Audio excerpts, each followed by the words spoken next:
Hello mga viewers, subscribers, followers at mga damador sa Luzon, Visayas, Mindanao. Welcome na naman muli mga kadama dito sa bago kong Facebook page na The Genuine Master. Ito mga kadama. Ito yung 115 versus 214 part 7. Pride of second move pa rin to mga kadama. Part 7. Yung ibang part na ito makikita nyo sa live. Pero yung 1 and 3 nandito na sa Facebook page. Kaya yan mga kadama, masusubaybayan nyo naman ito ng sunod-sunod. Pupunta lang kayo sa Facebook kung wala dito sa Facebook page ko. Ayan mga kadama. At shout out tayo sa mga damador. Damador sa Recto, lahat ng damador sa Recto, shout out sa inyo dyan. Damador naman sa Kalamba, shout out sa inyo dyan. At mga taga Cebu, damador sa Cebu, shout out sa inyo dyan. Kita-kita tayo dyan. Malapit na, January 11. Andyan na ako. Yun nga. Magkikita-kita na tayo dyan. Kaya kapwa ako damador. Sana magkita-kita tayo dyan at makapaglaro-laro rin tayo dyan. Kaya by January 11, andyan na ako. Kita-kita tayo dyan. Ito mga kadama, umpisa na natin itong tirahan ng 115 versus 214, 5-1, 116. Ayan, nag-116, 313 tayo. Ayan, kain siya. Kumain tayo 616. Huling kain natin 7-1. Sinayang ng 10-5, 8-3. Kain siya 5-15. 3-13 tayo. Ayan. 3-14 siya, 16-13 tayo. 11-6, 11-7 tayo. Nag 15-14 tayo. Ito yung tinira natin 12-8. Nag 6-1 siya. Sinayang natin ng 7-3, sinalo niya. Hindi na siya kumain dito. Ito yung part 6. Ito naman yung part 7. Yan mga kadama. Dito sa part 7, best move agad natin dito, sayangin. Yan.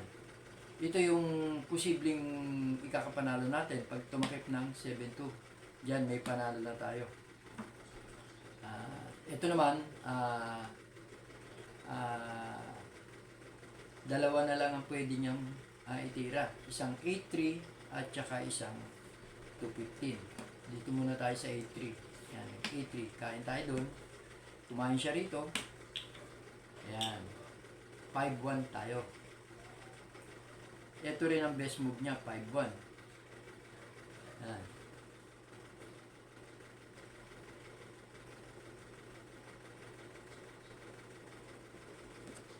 Pag hindi ito ang itinira niya, lamang na tayo. Halimbawa, 12-8. Yan, mapupunta na tayo sa lamang nito.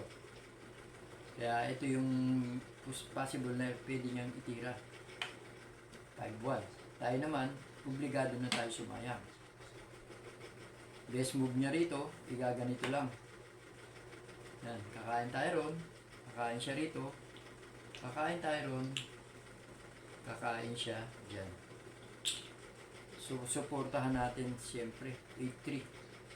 Yan, mga kadama. Titira naman siya ng 15-15. Yan. Tayo naman, titira ng 10-5.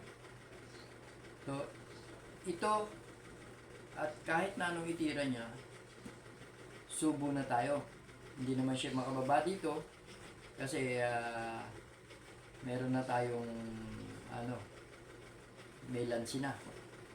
Yan. So, kung ito ititira, yan.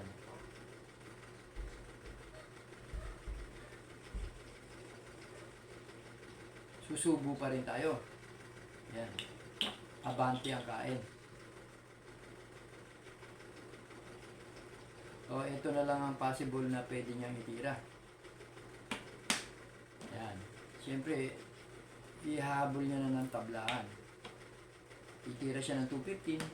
Kakain tayo doon. Kakain siya ng isa. Ayan. tayo, 13-16. So, kung gaganon siya,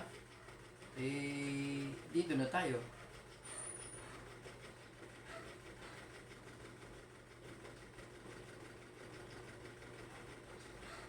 Yan. Kung gumanon siya, yan, 150 na tayo.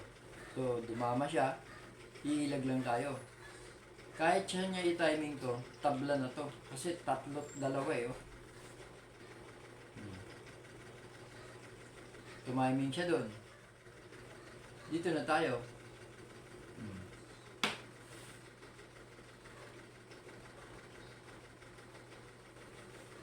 Tumiming siya dito.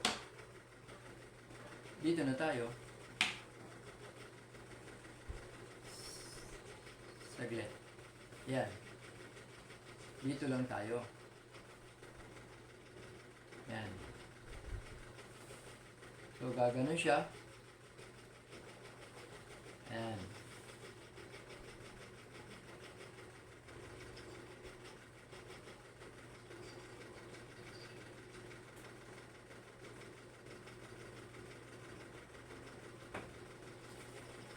Balik natin. Yan, ano?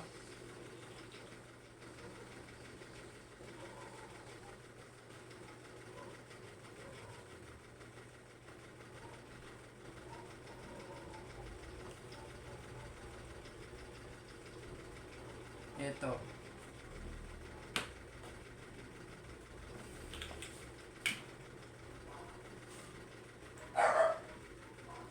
$16.1. So, dito, tagilid eh. Ayan eh. Ulitin ko lang ha.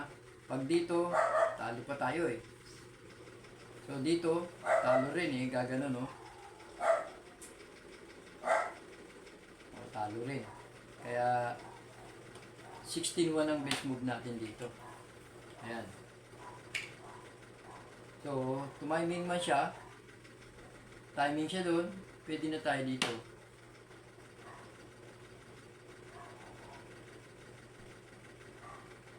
O kaya naman, timing siya dito. Dito pa rin tayo. Gaganon. Ayan. Di gaganon lang tayo.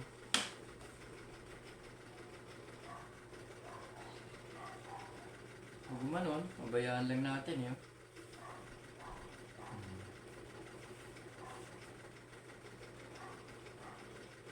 So yan, mga kadama, balikan natin yung isang variation.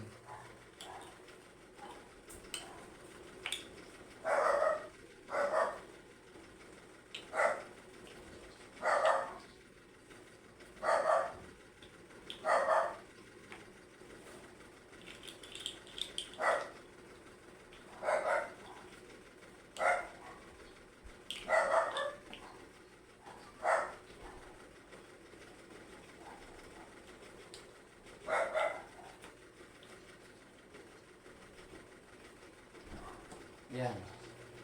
Sinayang natin. Ito yung nag-A3.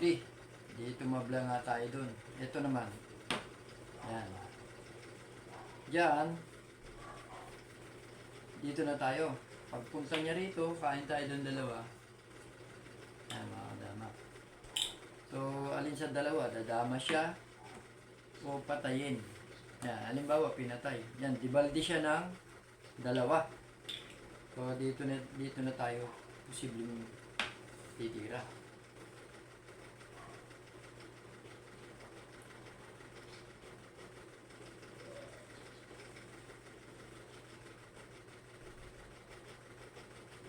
Yan.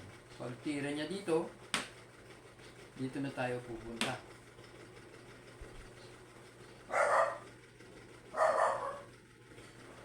O, ayan.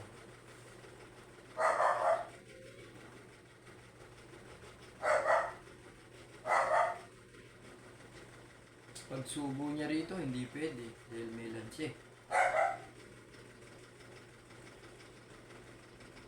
So, pwede rin. Ayan o. Halimbawa, sinubo. Ayan.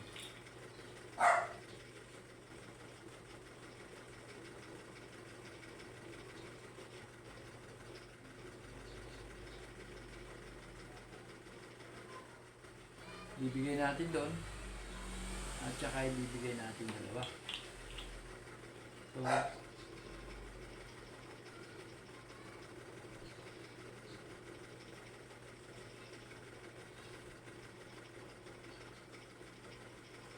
dito na tayo.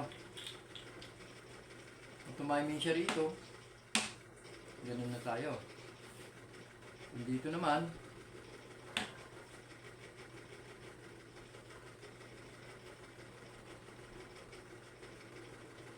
yan. So, gaganon siya. Gaganon lang tayo.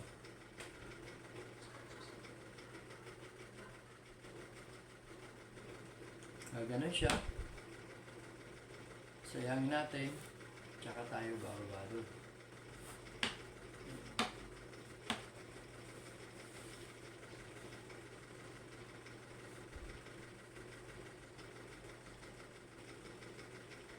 Yan. Kung dito siya dumama, hindi tayo pwede makadama doon. Pero, syempre,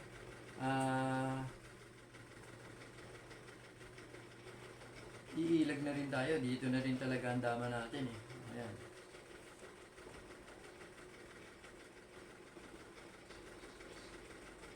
So, tumiming siya ron.